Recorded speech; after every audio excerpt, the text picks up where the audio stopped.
Hello there, I am Rajeswari Ramani. Welcome to Asian Agribus Podcast. Today, my colleague Arif Fakhruddin is speaking to Jenny Tan about the growing demand for convenience that has pushed the growth of ready-to-eat food business in Asia. Jenny is the sales manager of Asia Pacific at Provisur Technologies. Hi, Jen. Hello. Hi, Arif. It's nice to have you for this podcast. Thank you for inviting me to this podcast. And I hope that we will have a nice session together. Jen, why don't we start this podcast with a short introduction of yourself and your company? All right. Great. Okay. I'm Jenny Tan from Provisur Technologies Incorporation. And I'm the sales manager responsible for Asia, taking care of our customers in this region. So my role is basically into the sales and marketing and the support in the food industries for customers who are producing food products, basically in the meat, poultry, and seafood areas. And recently, I think there has been a lot of hype on the alternative meat as well. So a little bit of introduction of myself. I am a food technologist by training, and I have been working in the food industry for the last 30 years, having been in quality control, food production, and over the last 20, I would say 25, 26 years, I have been in the area of helping customers into improving their food preparation, processing, and packaging solutions. So I'm glad to be here today together with Arif to discuss a little bit more Great. into the markets that we're in. Yeah. Jen, our topic today is about the growing demand for convenience that has pushed the growth of ready-to-eat food business in Asia.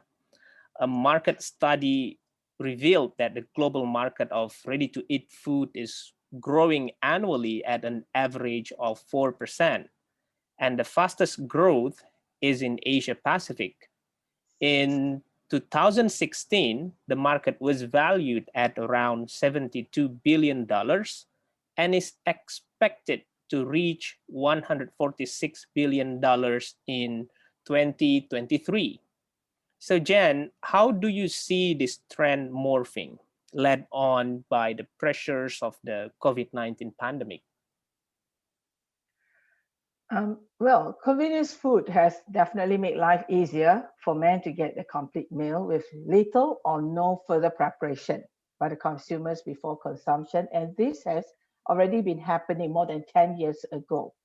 I started up with the convenience food industry since 1993. And well, over the years, we do see the changes in consumption patterns, the demands for more ready-to-eat meals.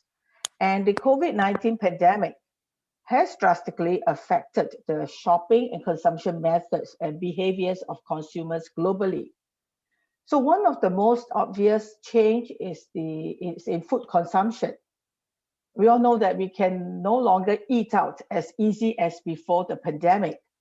And our social distancing restrictions in dining out due to movement controls by government has restricted the way that we used to eat. And this demand for convenience food has, in fact, increased significantly with this pandemic because supermarkets and only at food establishments are allowed to stay open for consumers' daily necessities.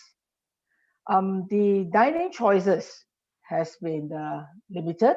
So most of the households will definitely need to find ways to get their food. So in the earlier part of the pandemic, I think, well, all of us thought and believed that it would be short-lived, just like any other of those infectious diseases that has happened over the years. But this time around, it seems to be taking a much longer time. And we are still fighting this pandemic globally today. So the reliance and the demands on convenience food is definitely going to be really increased by this or accelerated by this pandemic. So we would definitely see a very, very big upward turn in the demands globally, and especially even in Asia, where we are in, where we used to find food around the corners. It is no more that easy, and that's why convenience food or ready-to-eat foods will be the choice moving forward. What are the factors driving the growing demand for convenience and innovation and growth of the ready to eat food business in Asia? Well, all of us are working. There's an increasing working population. Households needs double income. I think these are happening in developing and developed countries. So there is lesser opportunities for people to stay home to cook. So when we are working, we have very limited time. There is really not much time to prepare. You don't even have time probably to go into the supermarket to get the raw materials. So I think these are the essentials that we need every day. So the working population is one of the factor.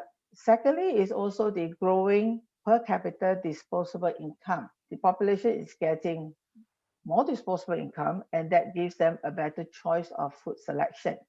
Consumers' lifestyle changes, urbanization in developing countries, especially in Asia. And then most of us has got smaller households or even stay singly or independently. So with long working hours, there is really not much pluses to actually even start cooking for yourself. So what do you turn for? You go for ready to eat meals or convenience meals. Another factor that I do see is also the lack of space. People are living in smaller and smaller spaces that probably don't even have a kitchen. So with that, and with the cooking skills, with the lack of cooking skills, the demands for really cooking meals is lesser. So the opportunities for convenience food and for convenience ready to eat meals and snacks is definitely growing. And in the other, on the one hand, consumers are also very willing to spend money in the ready-to-eat markets for the above reasons, as well as they have got a more variety of choices. For instance, Arif, do you cook Chinese meals? But you love Chinese meals, something like that, you know. So if you love different types of cuisine, but you must be a chef in order to cook all different types of cuisines. But in the ready-to-eat markets, you can find a variety of different types of possibilities. And you don't need to have good cooking skills and time to get the right taste and the right products for yourself. Would you agree with that? Yeah, agree with you. Mm. I'm a foodie myself, okay, so I love food. But in order to cook different types of food, I mean, it is a very simple thing, okay? If I need to cook something, I need to buy a lot of ingredients. But Yeah. the problem is that you use up all the ingredients at one go because you may have a smaller household. So what's the best way? You get something that is ready for yourself. And as long as you're willing to spend money, you can find different types of possibilities in the ready-to-eat market. And what I mean by ready-to-eat may not necessarily be only from the supermarkets. It can be even from the restaurants. As I could see in where I come from in Singapore, there are restaurants that are really doing, pre-cooked packages, like the Chinese restaurants. During the pandemic, it has affected their business a lot. But a Yeah. lot of them has also got into the has also gotten into this business of preparing ready-to-eat pre-packed meals. So I can get a pack of, let's say, a pack of sweet and sour pork, pre-cooked, I mean pre-prepared everything. What I need to do is to just warm it up when I get home, and very easily I just probably cook a little bit of rice, and that's it. So that goes for a complete meal already. So, how can meat processors in the region respond to this trend? Well, I think I have been in the for convenience food industry for the last 20 odd years, and I could see that there is already food producers or food processors that is already realizing this fact. So the convenience food market can primarily be segmented into frozen foods, canned foods, ready to eat meals, ready to eat snacks, and chilled foods. So all this while, I think a lot of meat processors have already been looking at changing probably their products to Product meet the offering. market needs. Yes, the product offerings to meet their market needs. Many of them are just not supplying as it is, just probably if they are supplying chicken products, just a coated piece of chicken. They will look into more variety, so having it as a complete meal. Say, for instance, a poultry supplier, you are not just producing just what they used to produce, nuggets, patties, wings, and parts, coated wings and parts. But basically, if I want to do a complete meal, I will put in some vegetables. I'll put in a little bit of noodles or rice and make it into a complete meal. And it is nothing difficult to do because you're already producing the basic materials, which is Mm. the poultry, yeah, or I would say the protein part of it. So it's just adding on some other add-ons in order to make it a complete and wholesome meal for their consumers. So there are more and more of them that are going into that trend. And as what I've mentioned earlier, they do not just go right directly into the retail market in through the supermarkets. It could also go via restaurants, via specialty shops. So they are more into that kind of production as we see as we go along. Because convenience food being in the older version, it is just stuff like nuggets, patties, something that you just put together and you can eat. But as it is, I look at it as convenience food and ready to eat meals of this century. It's really something whereby you are looking at a wholesome meal, a complete meal that you do not need much preparation. So another aspect that is very important is on the food development and innovation within this processed meat, poultry, and the fish categories by understanding their consumers' preference and Mm. demands.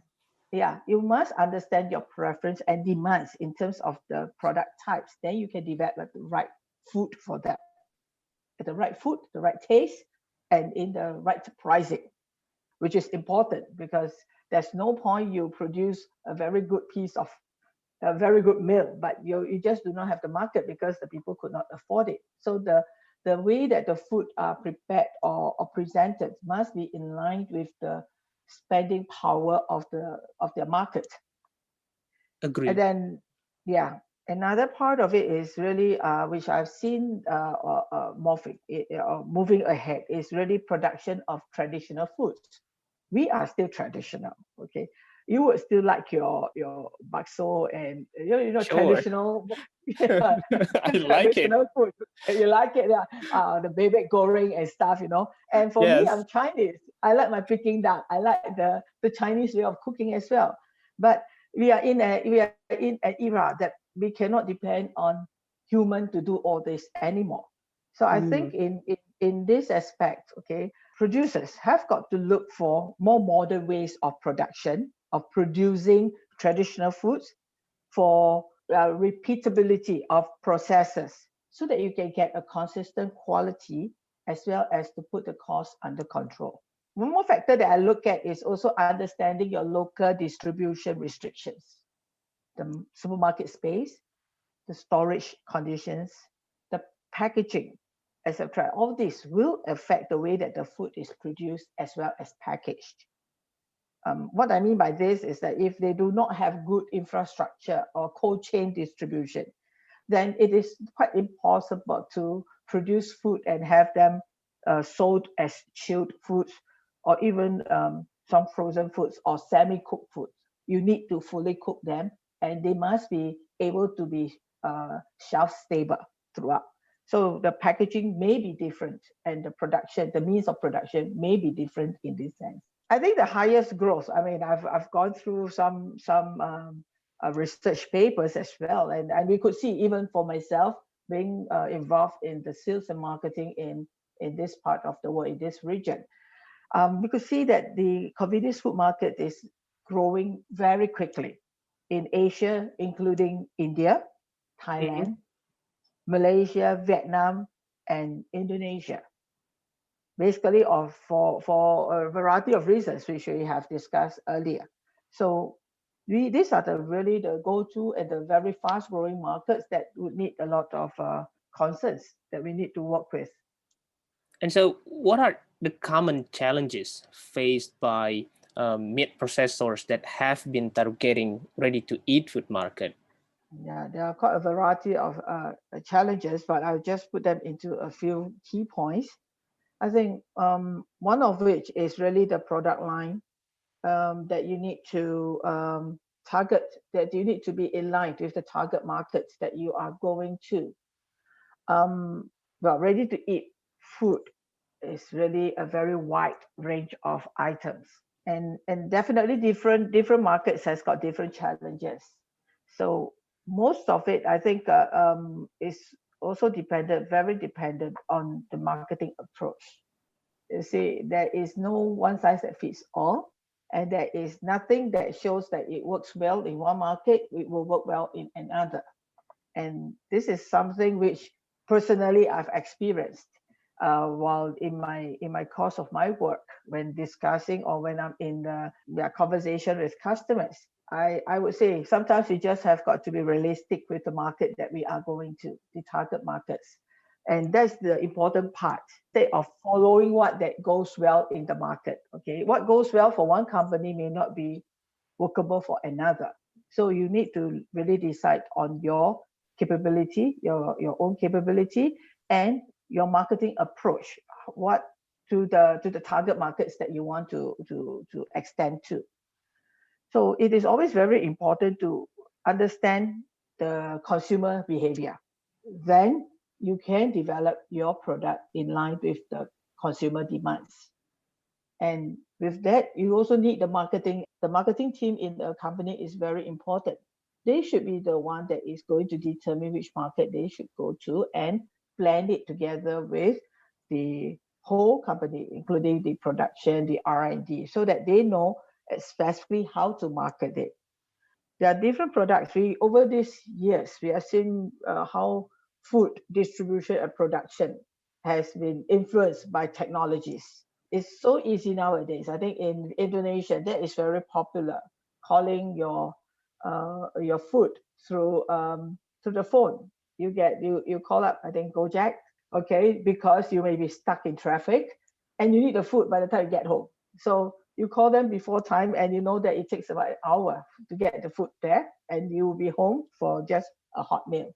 And these are delivery meals and ready to eat meals. So it all depends on really a lot on your market, and to determine what kind of a market approach the company should go for. But personally, I think the company must know what are their capabilities, what would work well for them. And this is really getting from their prior experiences with consumers. Obviously, you will produce a lot of different products, but which is the product line that you want to focus on in order to develop the ready-to-eat market? And then the food production, the food variety, and also costing, as what I've mentioned earlier. And last but not least, also the logistics and handling, how you're going to store it, the conditions, and the distribution chain. So all these are challenges that meat processors would have got to take care of in order to really move more into their ready-to-eat food markets. So it means that each meat processors, they have to do their own research for the consumer behavior and also the market, right? Because no single formula can be No, used for for all. different companies for all. Yeah. Yes, I would think that yes. Basically, you see, in terms of let's say raw materials, whether if you are a meat processor or a poultry processor, the raw material sources are different as well. Yeah. And then and then as it is, over the years we have got all sorts of animal diseases. So these are things that we also have got to also take care of in terms of realizing how we are going to produce the food that we want to bring to the market, because cost is definitely something that is very of fundamentals to all producers.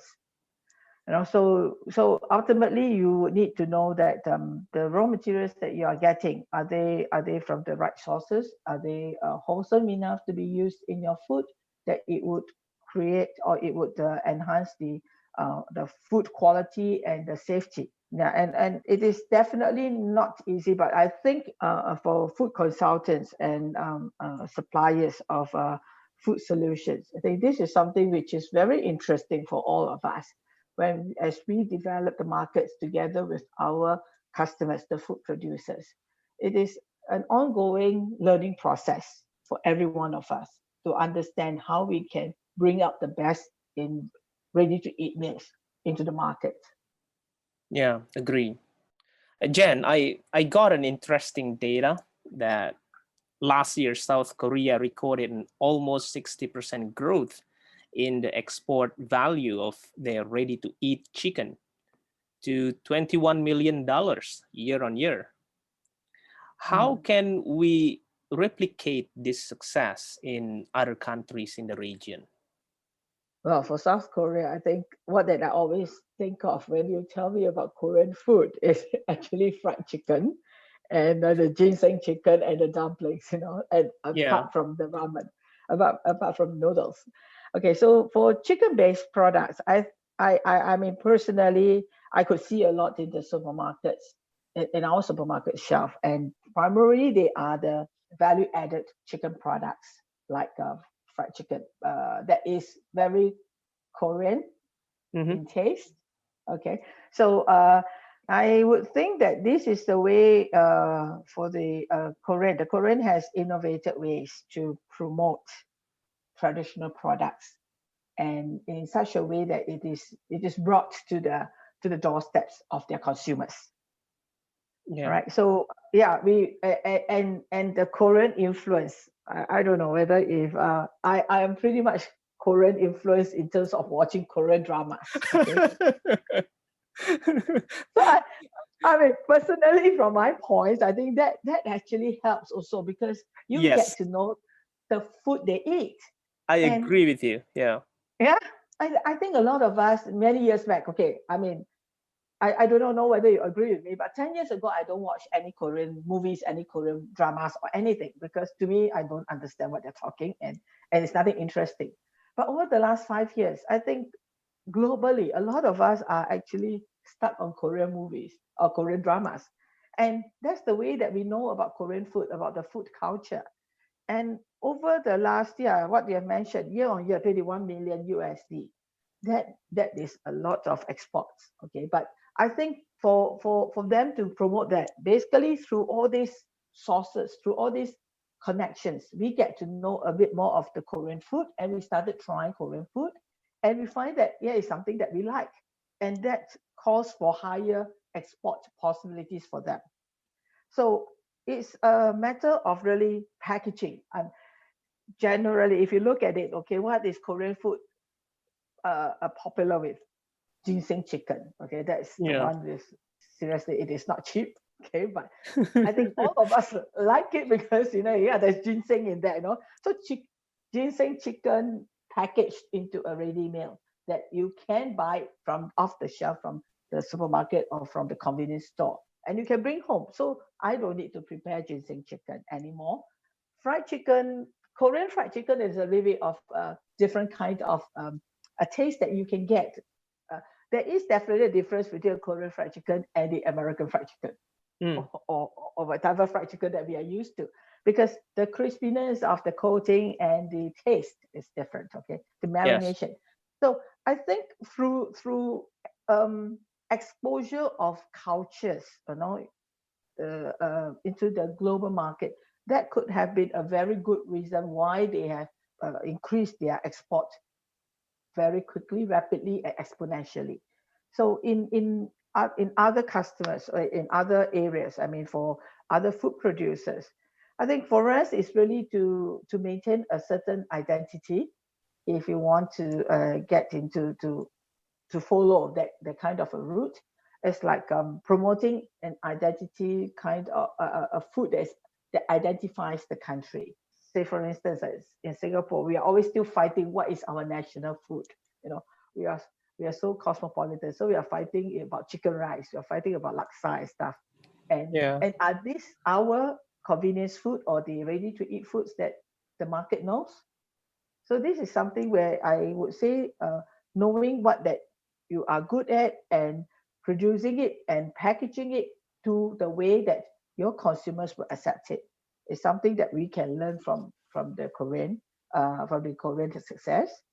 And then yeah, knowing the market and what you can work best. Okay, in terms of you can't be supplying everything. So in terms of like this chicken base, because the South Koreans, I would say that they are very.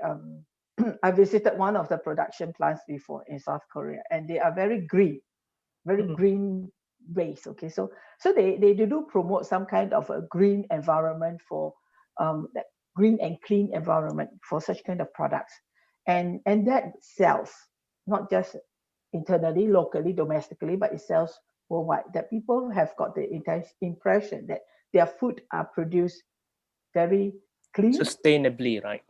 Sustainability, yes, that's the thing. So I think we should know, in order to learn from the South Korean experience, I think we need to know where our where our niche is, and then we build on those niche as a producer and move on into the global market with the niche that you are really you're priding yourself with. Mhm. You're right, actually, about the Korean drama, because market research agency in South Korea, they said in their report that the growth in the ready-to-eat chicken export last year was boosted by the Korean pop culture, by the K-pop music, by the Yes. Korean dramas, and they really benefit this momentum, to use this to Yeah. promote their traditional foods also. Yeah. So yeah, I think other countries in the regions really need to have, like what you said, about identity, not only about promoting the product, the traditional product, but also what is the identity behind the product. My next question goes to how can meat processing equipment suppliers like your company, Provisur, help processors leverage this growing trend and then innovate healthy and safe, ready to eat foods? Well, at Provisor, I think we are the global supplier of food processing preparation systems, and we have had a lot of experiences with ready to eat suppliers and as well as the QSRs manufacturers. And I think that we have gone through the processes of over the years. I think we have learned that food systems traceability and transparency is of utmost importance in innovating and to produce healthy and safe, ready to eat foods. Food safety in developing countries, where food adulteration is still a major concern. And having um, products that is produced via a technology-based system is definitely a way to help control these discrepancies in food safety or the possibilities of food adulteration. And in developed countries, we are talking about, like earlier on, we are talking about sustainability.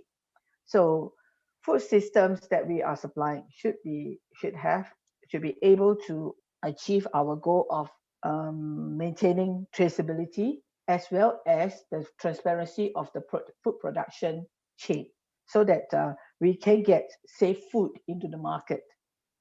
So another important aspect of it is that food producers or food supply equipment suppliers like us, yeah, a piece of machine is a piece of machine, a piece of stainless steel. That's what I always call that. But how do you make good use of the stainless steel is really to understand the needs, the evaluation of the market demands, and how do you go with the current processes that your producers, your food producers are using.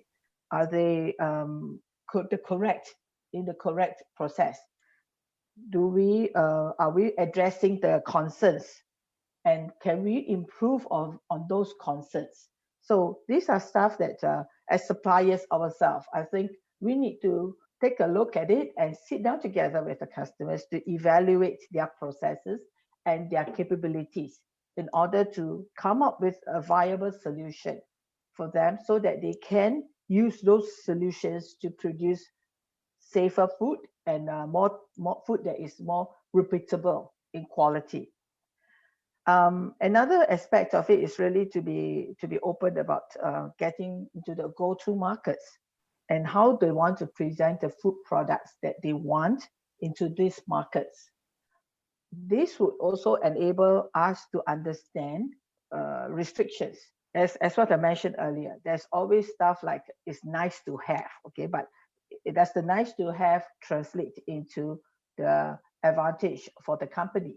So this is something which, as food producers, I think, as a supplier, it is also our responsibility to work very closely with the producer to understand in depth what their objectives and directions are in order to come up with a viable solution and an automated process that could help them to reduce human handling, improve their processes, and so that they are not compromising on food safety, and to get the repeated results and to control costs.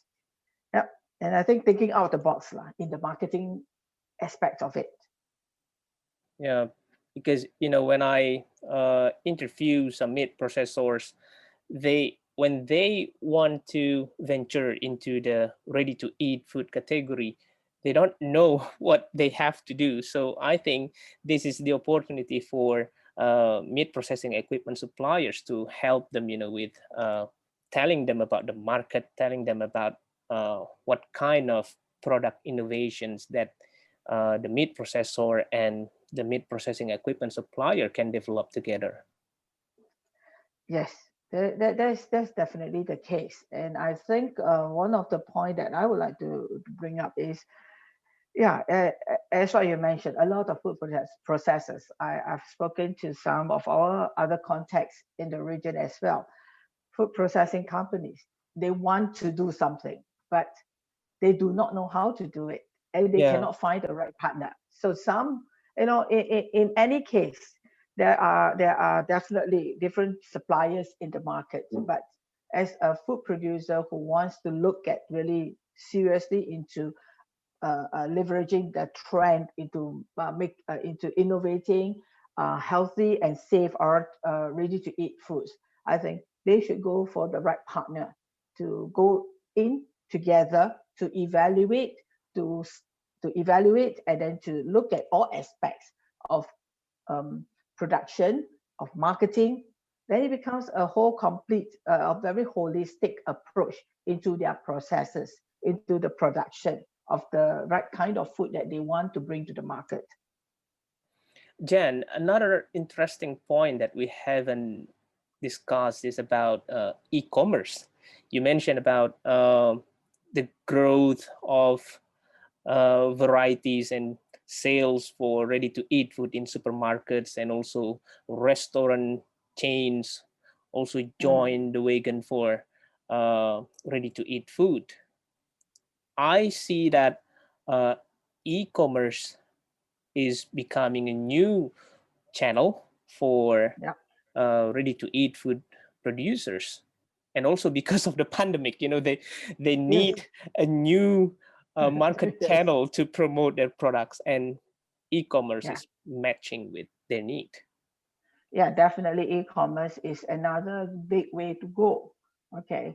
For instance, I mean, you have got to look at the millennials onwards, the younger generation. Okay. I mean, for the older generation, or for those who are above 50, okay, we probably don't like that, okay, because I'm still of the era, I need to touch stuff and see it for myself, but in the newer generation, like my children's generation, they are different. They are in their 20s, they start to work and whatever. And they are pretty much, yes, they are influenced by the e-commerce. Okay.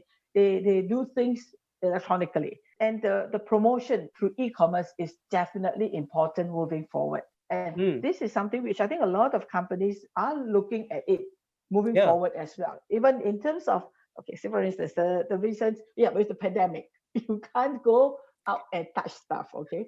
Yes. So what do? You need to look, and for food manufacturers, really, if they do a good, if they have a very nice, good product, they should promote it in electronically, and Mm. in which way, and the outreach to the right target group.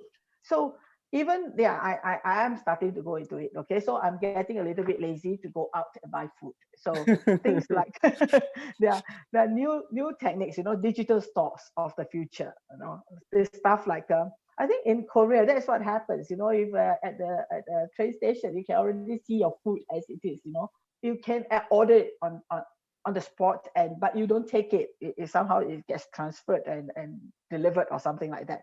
So these are it's a new trend, and it is definitely a growing trend moving forward. And as food producers, I think this is another market, another area that they have got to learn, that it is different from the conventional, have a nice package of food, put it into the supermarket. Now Mhm. you have got to have a nice package of food, show people online how this food, why is it good, how it is, probably some marketing stuff, like how is it produced, why do you say your food is better than others, and get the bloggers and people who are good in the social media to help yourself. And these are new selling techniques, new apps, and also the digital stores. Yeah. Wow. Interesting information from you, Jenny. Thank you very much, Jen, Oh, for your time uh, and great explanation about convenience food. no, thank you so much for giving me this opportunity to share. I'm still learning every day, and I hope that yeah, it's just a little bit of stuff that I've learned over the years, that I am just putting it up across, that we can all discuss and work on it further as we move along. Thank you for listening to another edition of Asian Agribus Podcast. Don't forget to subscribe to the show on Spotify, Apple Music, or wherever else you get your podcast from. Have a great day ahead.